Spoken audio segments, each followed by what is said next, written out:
يا رحمة للعالمين يا محمد. In which region of the earth did Adam and his descendants settle? In the Quranic context of history, the history of ancient humans is divided into 5 eras.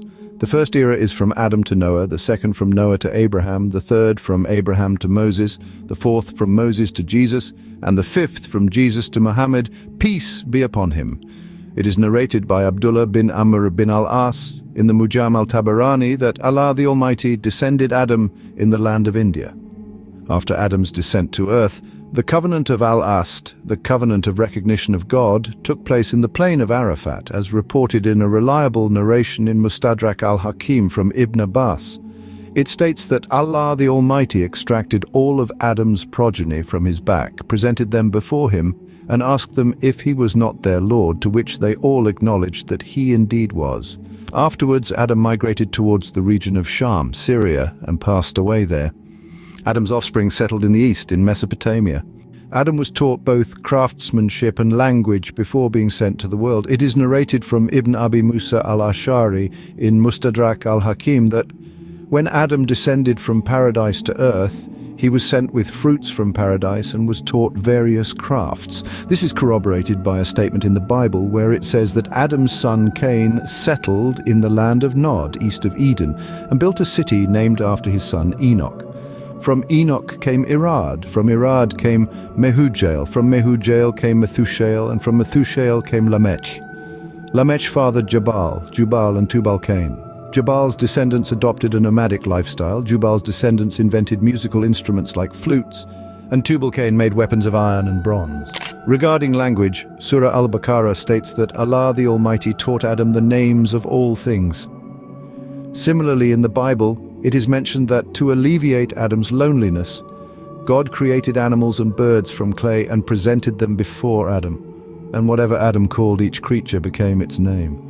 Bible commentators have disagreed about the location of the Garden of Eden where Adam and his descendants flourished. Many believe it was near the Persian Gulf in Iran. Some have suggested Africa, while others have named Mesopotamia, which seems to be the more plausible location. According to the Bible, the Garden of Eden had 4 rivers named Tigris, Euphrates, Pishon, and Gihon, all originating from the same source. Tigris and Euphrates are well-known rivers that flow parallel in Iraq and Syria, with the land between them known as Mesopotamia, a very fertile area. However, there is disagreement about the identification of Pishon and Gihon. According to the Bible, the river Pishon waters the land of Havilah, while the river Gihon waters the land of Cush. The land of Havilah is understood to refer to northern Arabia, and the land of Cush refers to the region of Egypt and Sudan, which is irrigated by the Nile River. A reliable Islamic narration also mentions the Nile River as the 4th river. Now the problem arises that these 4 rivers do not have a common origin, while the Bible states that all 4 rivers originated from a single place, namely Eden. It is said that the river Pishon used to flow through the sandy lands of northern Arabia in Havilah, but gradually dried up over time. Some commentators of the Bible believe that there were 2 regions named Cush, one in Africa and the other in Asia, in the Mesopotamian region, inhabited by an ancient kingdom and civilization known as the Kassites. Therefore, the source of the river Gihon was also in the region of Mesopotamia. Some commentators have also stated that the Gihon refers to the Oxus River, Amu Darya, originating from the Pamir Mountains. It is true that one of the well-known names of the Oxus River is the Gihon, but this river irrigates Afghanistan, Turkmenistan, Tajikistan and Uzbekistan, flowing into the Aral Sea, and is a major river in Central Asia. Its source is not Mesopotamia, but rather its eastern region.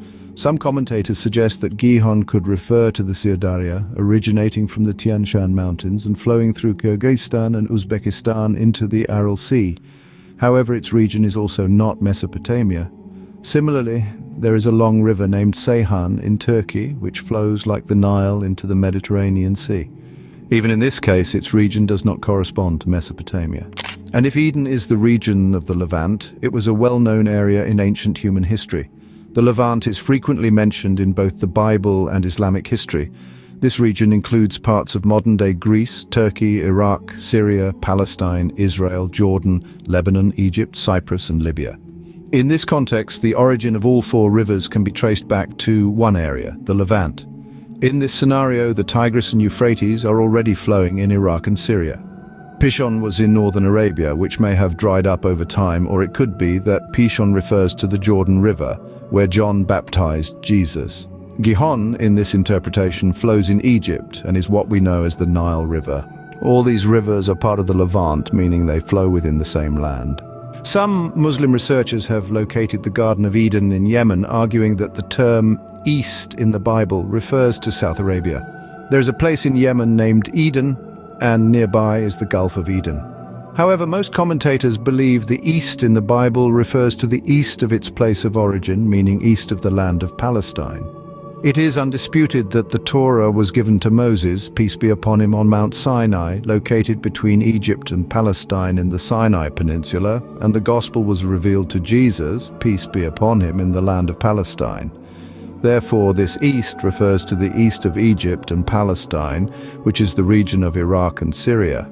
But if we continue to move further in the same east, then further ahead in the Far East, the land of India also exists. Thus, it can be said that a reconciliation and combination of historical and biblical narratives is possible if we consider the East to mean the land of India. Therefore, another interpretation could be that East refers to the Far East, that is, the land of India, and the four rivers mentioned could be the Ganges, Yamuna, Brahmaputra, and Indus, which almost entirely irrigate the land of India, surrounding it from all sides.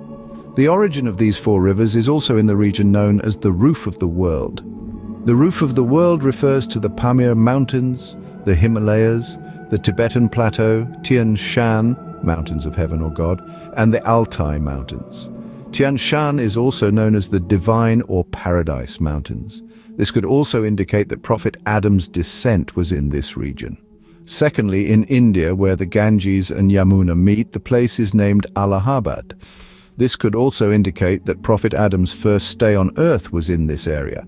Some biblical commentators have interpreted the region of Kush to mean the Hindu Kush region, which is irrigated by the Seerah, but Allah knows best. However, there is a difficulty in assuming this meaning, as the Bible mentions the Tigris and Euphrates, which flow in Mesopotamia.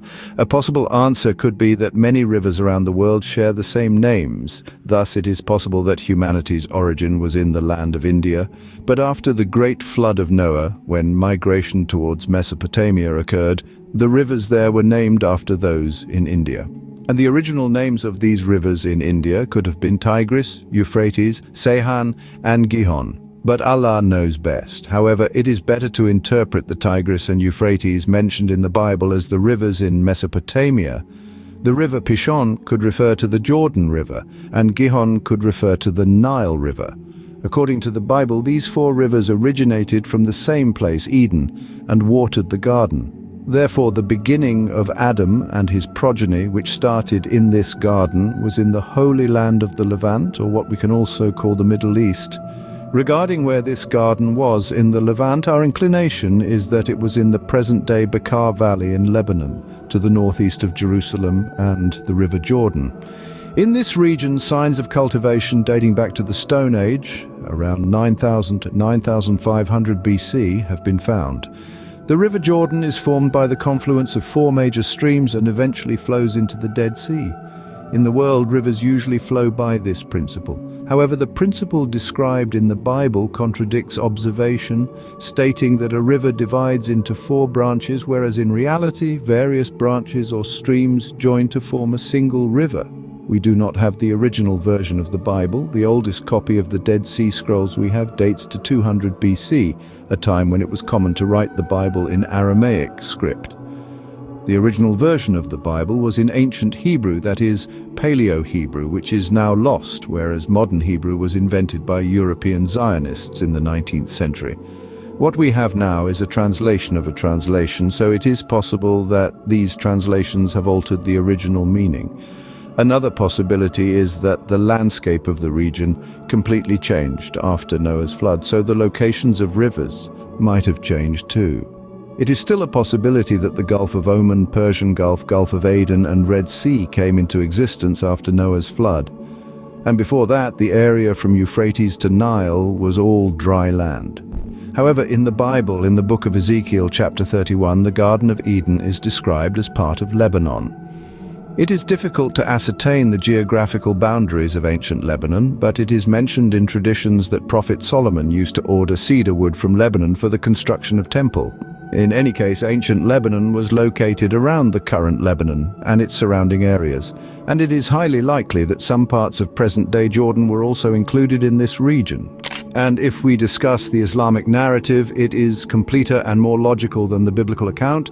According to a narration in Sahihain, Sahih Bukhari and Sahih Muslim, the Prophet Muhammad, peace be upon him, saw on the night of Miraj 4 rivers flowing from the root of Sidrat al-Muntaha. Gabriel, peace be upon him, informed him that 2 of these rivers are hidden, rivers of paradise, and 2 are visible, rivers of this world. According to a narration in Sahih Muslim, all 4 rivers are also rivers of paradise. Therefore, these 4 rivers, originating from the root of Sidrat al-Muntaha, irrigated the paradise in the heavens, and the root of Sidrat al-Muntaha is referred to as the location of Eden in the Bible. Of these 4 rivers of paradise, 2 were also brought down to this world, namely the Euphrates and the Nile. The land between the Euphrates and the Nile is known as the Promised Land, and it is this holy land that the Quran mentions as being blessed by Allah. It is in this land that Adam and his progeny settled. After being sent down from paradise of the heavens, Adam, peace be upon him, was placed in a similar paradise on earth, which seems logical in acclimatizing him to the environment of this world. In summary, Adam was created in the paradise of the heavens. After eating the fruit from the forbidden tree, his descent to earth was in the land of India. From there, he traveled to Mecca and built the Kaaba. Afterwards, he resided in the Garden of Eden, located in the region of the Levant. Some of his descendants also spread around the surrounding areas of the Levant. To be continued. يا رحمة للعالمين يا محمد